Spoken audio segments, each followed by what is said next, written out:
My name is Serena Caldwell. I am 34 years old. I live in a sleek, organized apartment in Austin, Texas, where the plants are watered on a schedule, the pantry is labeled, and the mornings start before sunrise with black coffee and a journal I have been filling for the last 6 years. From the outside, my life probably looks like something people pin to vision boards. Senior financial analyst at a mid-size firm downtown. A closet built around capsule basics and exactly 3 statement pieces. A 401k that I have been quietly growing since I was 22. A standing Friday dinner reservation at a wine bar 3 blocks away where the host knows my name and keeps a table in the corner, because I like watching the room without being in the middle of it. From the inside, I know the truth. The truth is that I built every single piece of this life in spite of my family. Not because of them. Not with their support. Not with their encouragement. In spite of them. In spite of the years of being the one who figured things out while they stayed comfortable in the mess. In spite of being the oldest daughter, which in my family was not a title. It was a sentence. I am the kind of woman who tracks every dollar, reads the fine print, and never makes a promise she cannot keep. I learned that the hard way, growing up in a household where promises were made like party favors and debts were passed around like they belonged to no one specifically. My mother, Diane, is warm in the way that charming people are warm. Soft voice, beautiful smile. A talent for making you feel like the most important person in the room, right up until she needs something. Then the warmth becomes a tool, and the smile becomes an angle. My father, Gordon, is the kind of man who built a reputation out of big talk and small follow-through. He coached youth baseball for years and everyone in the neighborhood thought he was a great man because he showed up on Saturday mornings with orange slices and a good attitude. Nobody saw what the house looked like by Sunday night. My younger sister, Brittany, is 30. She has 2 kids, a long-running habit of choosing chaos and then calling it bad luck, and a boyfriend named Travis who has never held a job longer than 4 months, but somehow always has money for a new gaming setup. And then there is Marcus, my younger brother, 28, who everyone in the family calls the baby even though he has not been a baby since Clinton was president. Marcus is talented the way a lot of people are talented when nobody has ever required them to do anything with it. He draws. He makes music. He has 100 ideas and 0 deadlines and a mouth that is better at asking for things than any other part of him. For most of my adult life, I was the answer to every question my family did not want to figure out themselves. The leaky roof. The overdue property tax. The medical bill that showed up after my mother decided her insurance was too complicated to understand. The car note Brittany could not cover because Travis had convinced her to quit her job and start a candle business that lasted 11 days. I paid. I transferred. I co-signed. I showed up.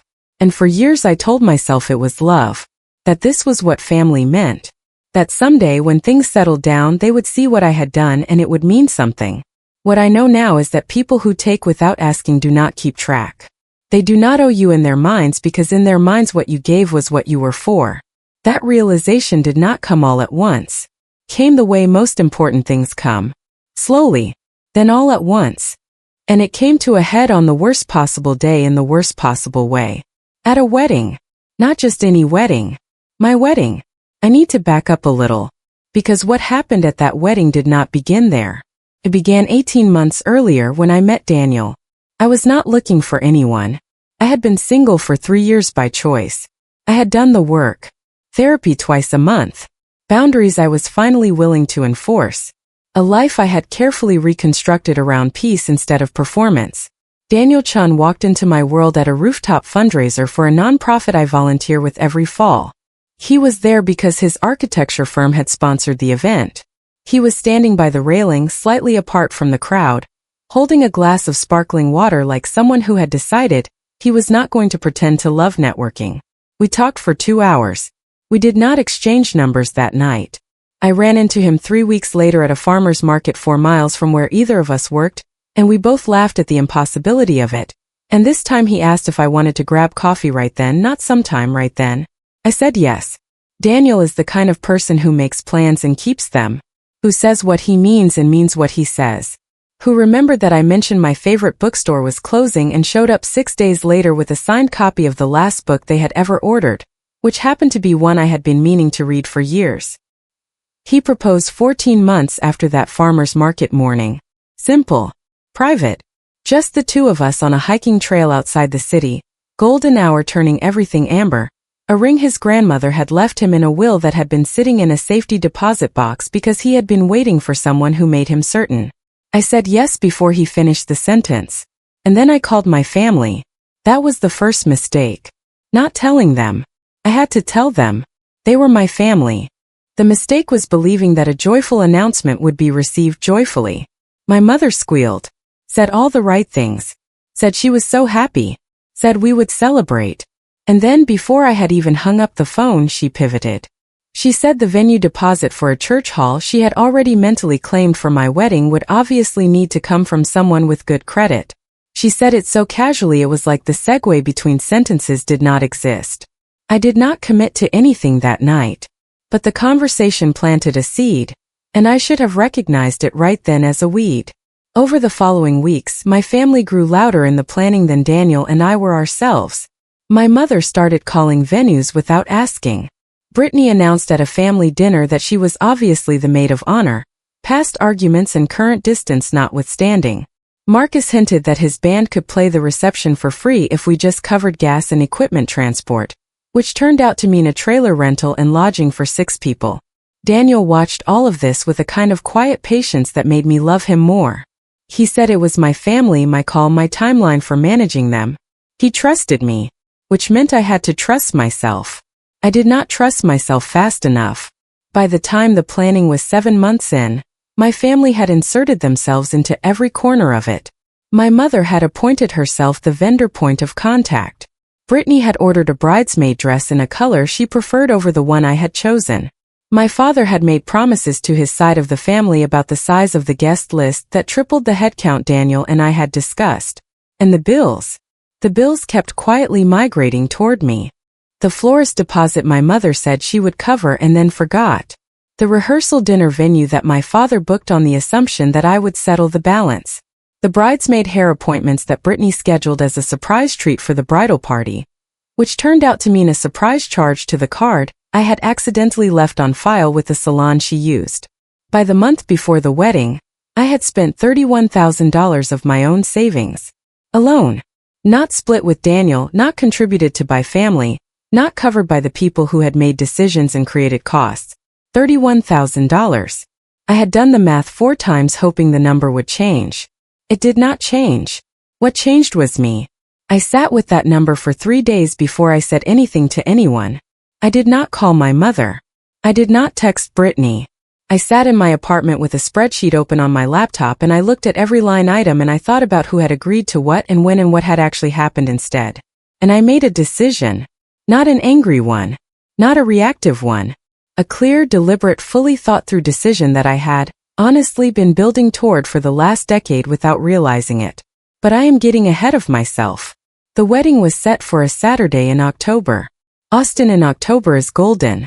The heat breaks just enough to feel like a reward, and the light turns everything warm and cinematic. We had chosen an outdoor venue, a restored ranch property 20 minutes outside the city with oak trees older than anyone at the reception and string lights that the venue staff hung personally because they had been doing it for 20 years, and they were proud of how it looked. It was beautiful. It was genuinely beautiful, and my family showed up to it like they had built it. The rehearsal dinner the night before was the first sign. My mother arrived 40 minutes late, and then immediately redirected the caterer about table placement. My father spent the meal talking loudly to Daniel's parents about a business idea he had been developing, which was the first Daniel's parents had heard of any of it and the first I had heard of it too.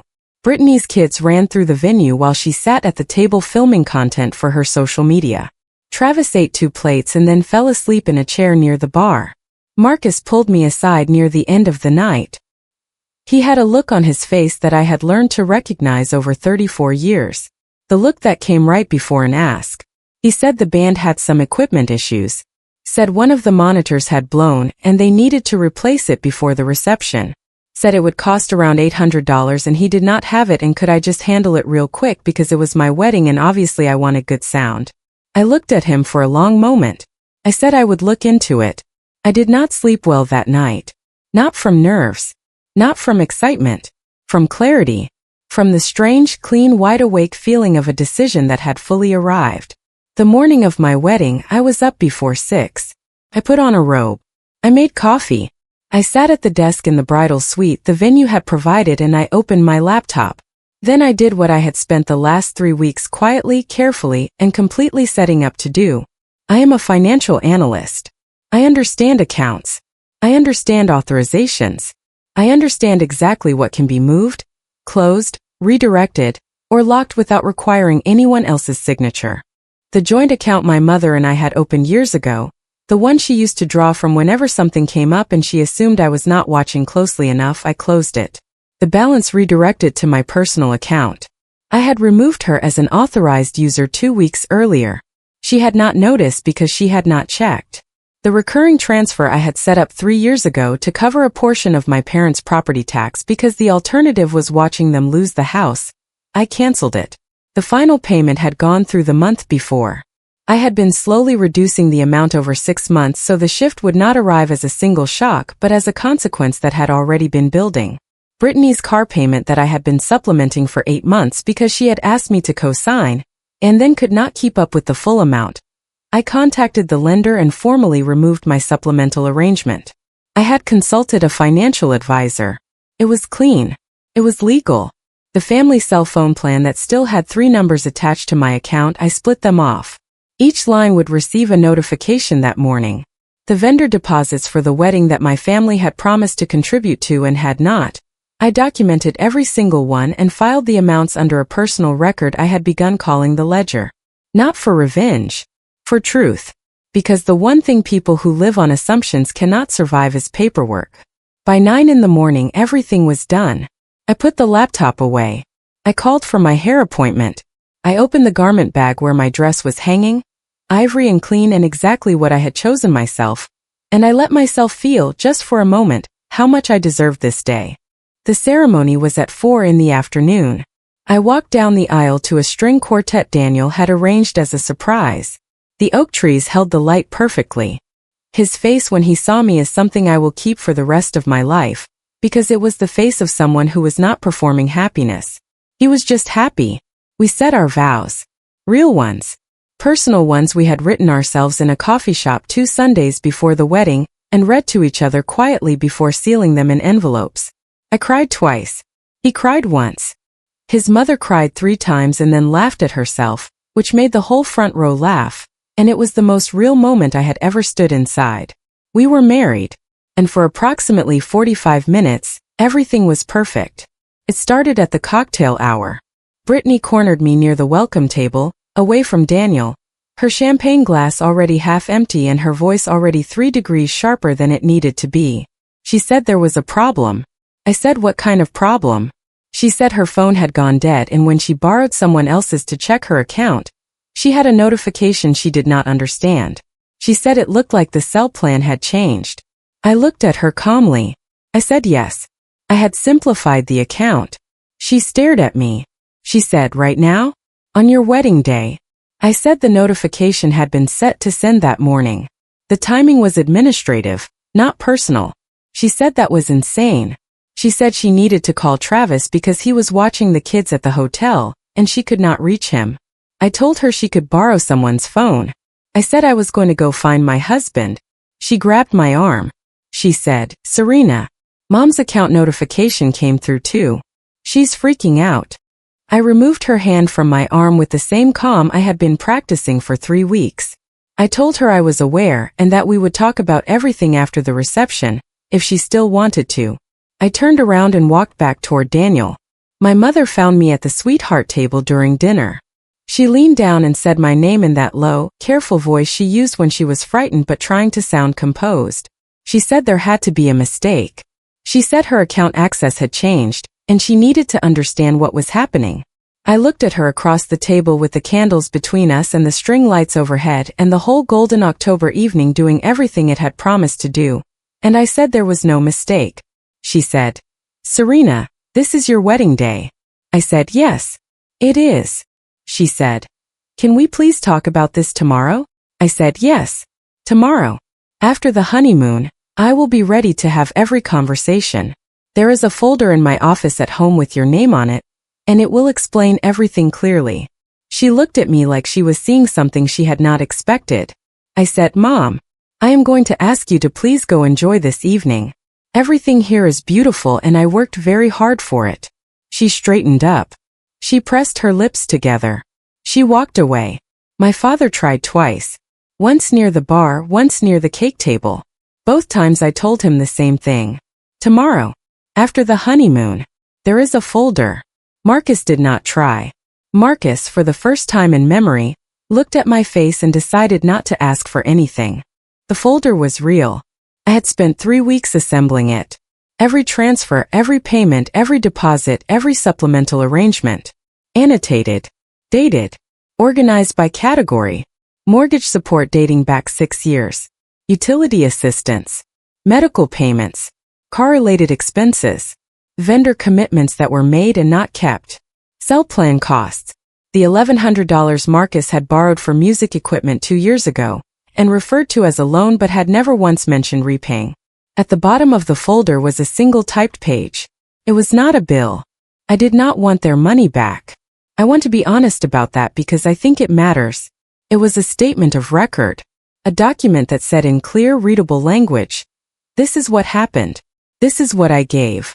This is what was never acknowledged. This is what ends now." And then one final line. "What I ask in return is not repayment. What I ask is honesty about what I was to this family and what this family was willing to be for me in return." Daniel had read the folder before I sent anything. He had sat with it quietly for a long time. And then he had said the thing that made me know I had chosen right. He said, "You have been grieving this for years, haven't you?" I said yes. He said, "Then let's grieve it properly and then build something new." That was when I cried the real tears. Not at the ceremony, not at the vows. Right there in our apartment on a Tuesday evening with the folder open on the kitchen table. The honeymoon was 2 weeks in Portugal. Daniel had planned it almost entirely himself, knowing I had been carrying too much to also carry the logistics of a vacation. I turned my phone to Do Not Disturb on the drive to the airport and did not turn it back on for 11 days. When I did, there were 43 messages. I read them all. I responded to none of them. I was sitting on a terrace in Lisbon with the sun on my face and a pastry I had not finished, and I read 43 messages from people who had spent my entire adult life treating my love like a resource, and I felt something I had been chasing for years. Not anger. Not satisfaction. Relief. The relief of someone who has finally put down a weight they carried for so long they forgot it was not supposed to be theirs. When we came home, I scheduled the conversations. One with my mother. One with Brittany. One with my father. Marcus I invited to a separate call. My mother came to the apartment, sat at the kitchen table, and opened the folder slowly like someone reading a document in a language she recognized but had never been required to actually speak. She was quiet for a long time. Then she said she had not realized how much it had added up to. I said I believed her. I also said that not realizing was its own kind of choice. That when you love someone who keeps saving you, it becomes possible to stop looking at the bill because somewhere in your mind you have decided they will always cover it. She said she did not want to lose me. I said she had never really had me. She had had a version of me that I was no longer willing to perform. She cried. I handed her a tissue. I did not hug her, not because I did not love her, but because I had learned the hard way that softening too fast sent a message I was not ready to send. I told her that the door was not closed, that I wanted a relationship with her that was real, that I wanted to be her daughter and not her solution, and that if she was willing to start from that place honestly and slowly I was willing to try. She nodded. She said okay. It was not a breakthrough. It was a beginning of a beginning. That was enough. Brittany's conversation was harder because Brittany was more honest than I expected, and honesty from someone you have written off is disorienting. She came in defensive, arms crossed, ready for a fight, and then something in her shifted about 10 minutes in, when I showed her the car payment page. When she saw the dates and the amounts laid out without drama, just numbers on paper, her arms dropped to her sides and she sat very still. She said, "You have been doing this for 8 months?" I said yes. She said, "I never asked you to." I said no. You asked me to co-sign. And then you kept asking me to make up the difference every month you were short. And I kept saying yes because I did not know yet how to say no to you. She was quiet. Then she said, "Is that why you did all of this on your wedding day? To make sure we felt it?" I told her the truth. I said I set the administrative changes on a calendar weeks before the wedding. The timing was not designed to wound her on a day that mattered. It was designed to ensure that by the time I was standing in that venue building the life I deserved, I was not also quietly hemorrhaging money into a system that had never once asked how I was doing. She was quiet again. She said, "I laughed when you told me Travis and I weren't getting a +1 table upgrade. Do you remember that? At Mom's house 3 months ago." I said I remembered. She said, "That was ugly of me. I was embarrassed and I made it a joke. I'm sorry." That apology was small. It was also the first one she had given me in maybe 4 years that did not have an ask attached to it. I told her we were not going to fix everything in one conversation. I told her what I wanted from her was simple: to be my sister. Not because I was useful, because I was her sister. She said she thought she could try that. I told her trying was a good place to start. My father did not come to a scheduled conversation. He sent a text message that said he thought I had embarrassed the family, and that he hoped I was proud of myself. I read it once. I saved it. I did not respond. I am not proud of myself in the way he meant it, like pride is a character flaw. I am proud of myself the way someone is proud after a long, difficult surgery. Not triumphant. Just relieved to be on the other side. Relieved to be healing. My father and I have not spoken since. That silence used to be something I would try to fix. I would over-apologize. I would call. I would find a reason to show up. I have not done any of those things. What I have done instead is make a therapy appointment and talk honestly about what it means to grieve a parent who is still alive. About what it means to love someone who is more comfortable with your servitude than your selfhood. That grief is real. I want to name it because I think a lot of people carry it without a word for it, and the not having a word for it makes it harder to put down. Marcus called me 6 weeks later. Not to ask for anything. Just to call. He said he had been thinking about the folder. He said he realized he had been borrowing from me the same way he borrowed from an ATM. Meaning he was grateful in the moment and then went on with his life. He said he had started working at a recording studio, entry-level, terrible hours but real. He said he had a check coming in on Friday and he wanted to know if he could bring some of it over. I said he did not owe me money. He said, "I know. I just want to do something with it that actually matters." I told him he could take me to dinner. Somewhere cheap. Just the two of us. He picked a taco spot in East Austin where we sat outside and talked for 3 hours. About growing up. About what we had each inherited from our parents that we were trying to undo. About what we wanted our lives to look like in 10 years. It was the realest conversation we had ever had. He is still a work in progress. So am I. But he came to that dinner on his own and he paid, and he looked at me across the table like a brother instead of a resource, and that is something. Daniel and I bought a house 4 months after the wedding. Not my condo, not a shared rental. A house. With a yard that gets morning light on the eastern side, and a kitchen big enough to have people over without it feeling like an apology for the space. We had a housewarming in the spring, small, intentional, people who had chosen us and whom we had chosen back. My mother came. It was the first time she had seen where I lived since the apartment, and she walked through slowly, running her fingers along the kitchen counter, looking at the bookshelves Daniel had built from scratch, the framed map of Lisbon we had hung above the fireplace. She said, "You built something real." I said, "Yes." She said, "I should have been helping you do that years ago instead of the other way around." I looked at her for a moment. Then I said, "Yeah, you should have. But we're here now." She nodded. She looked out the window at the yard. She said, "You have a beautiful life, Serena." I said, "I know."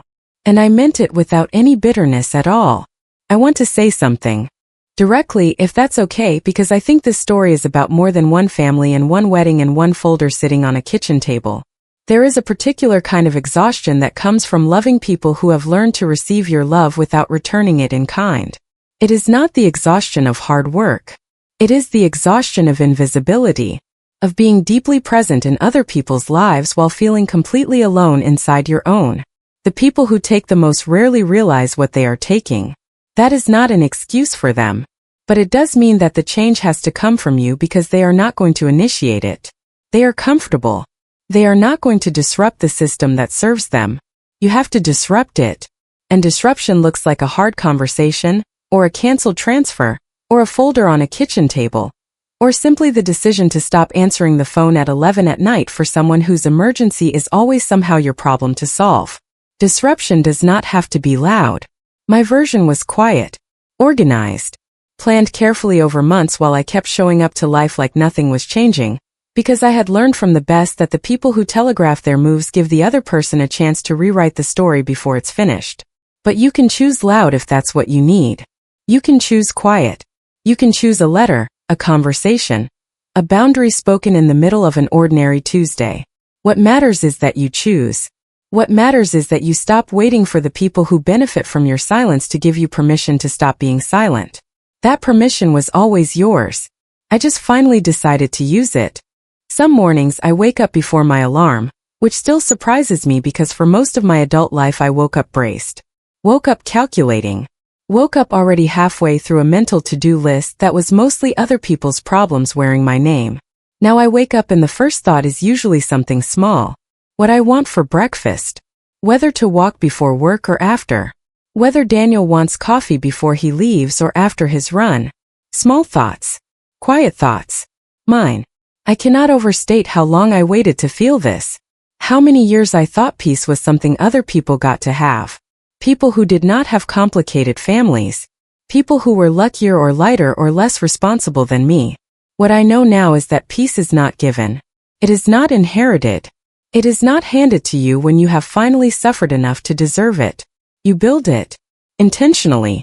Imperfectly. One hard decision at a time.